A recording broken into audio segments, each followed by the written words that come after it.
I just discovered why the billionaires are actually celebrating this crash and what the institutions are doing behind the scenes. By the end of this video, you'll understand why this isn't the end, but it's actually just the beginning.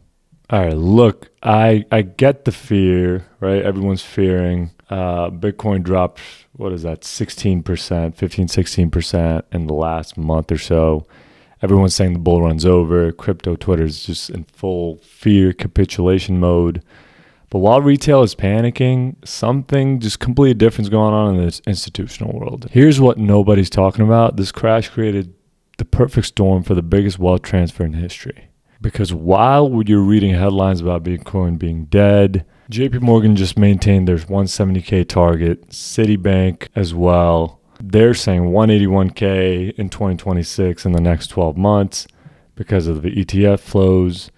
And these aren't just random guesses. They know something about the next 12 months that the retail investor doesn't. I know everyone's saying Bitcoin's dead again. I love this website. It says bitcoinisdead.com or bitcoinsdebts.com. It shows every single time that an article posted that says Bitcoin's dead, it lists it on here, and eventually it's proven wrong. So this is in the past year. Not as many these days as back in the day. It used to be a lot. But yeah, I mean, we always say that it's dead, but it always makes a comeback. All right, so here's what's actually happening. The crash isn't about Bitcoin fundamentals. Bitcoin's the same as it was yesterday, a month ago, 19 years ago, 17 years ago. So this crash, it was about liquidity. The government shut down that sucked money out of the system.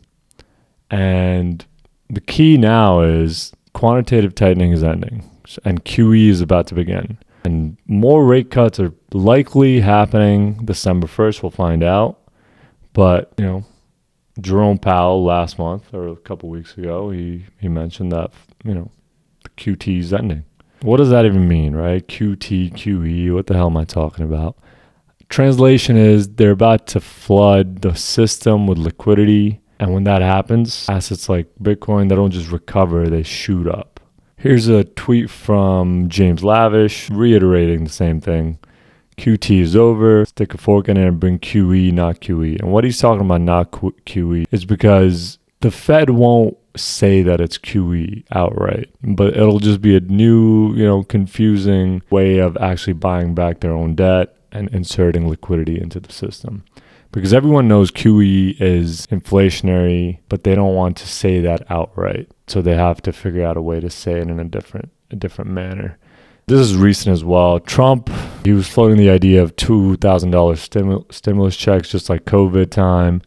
And he also was considering 50-year mortgages instead of the normal 30 years. And the U.S. government continues to run $2 trillion deficits. Please tell me again how the era of easy liquidity and asset inflation is ending. Sarcasm, it's not. Now, Michael Saylor, he's obviously saying buy Bitcoin. This was during the crash a couple days ago. And he's obviously buying Bitcoin. He's bought a lot of Bitcoin on his balance sheet for his company strategy. But there's, if you're less risk adverse, you can buy other assets like gold, which central banks have been purchasing for years now and have really ramped it up in the last 3-4 years. From 2022, it seems like they've just totally ramped it up.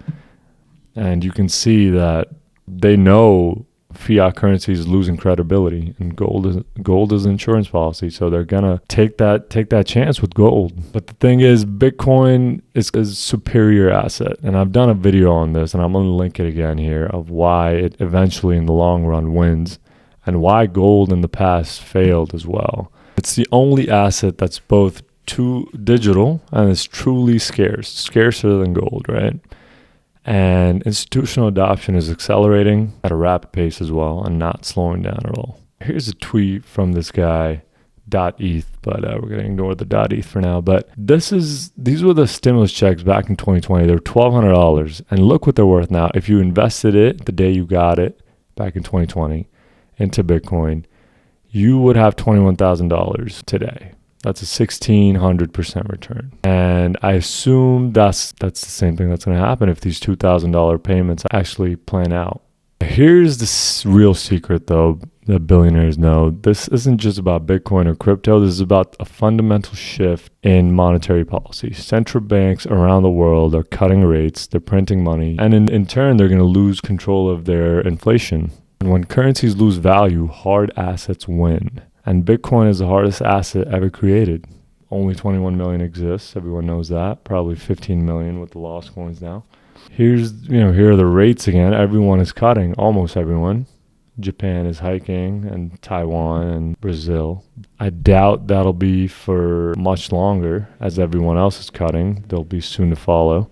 Here's from the betting markets here. The Fed's decision in December, it's a 70% chance that they're going to cut 25 basis points. So another 25%. And probably will go 2 more rate cuts into 2026. Now we'll see how that plays out. But I mean, these are pretty good chances, and they're just going to get higher, in my opinion.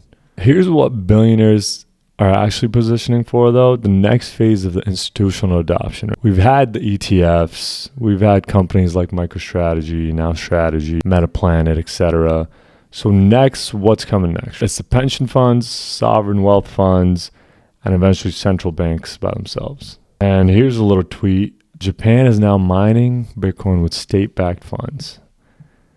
So countries are getting into this. We know El Salvador has been doing this for years now, and they're kind of the leader in this. They're mining with volcano energy.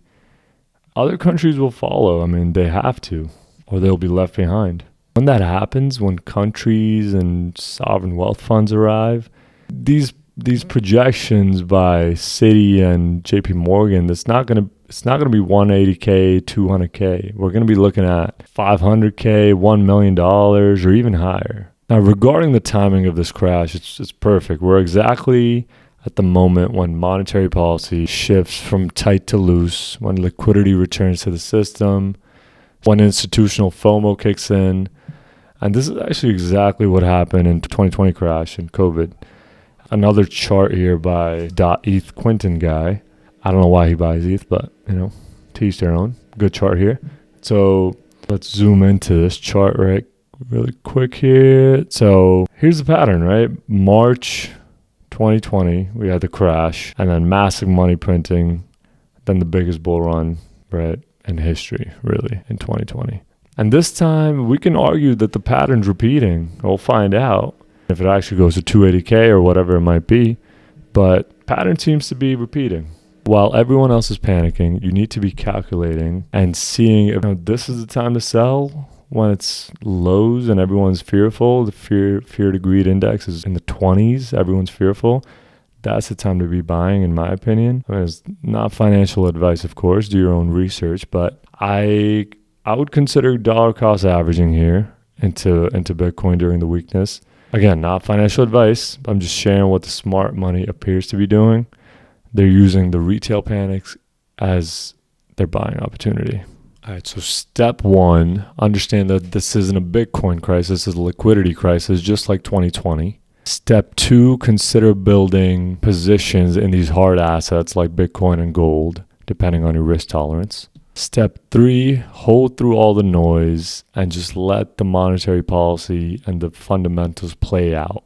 But remember, of course, you have to just invest what you can afford to lose. If Bitcoin went to 0 today, if gold went to 0 today, would you be okay with it? Again, investing is a blood sport. It's not just play money here, so it's real money.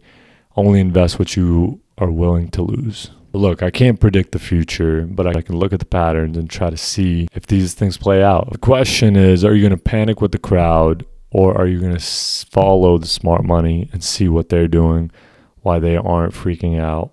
And again, if you are freaking out when the Bitcoin price drops 15, 20%, that means your position size is too big.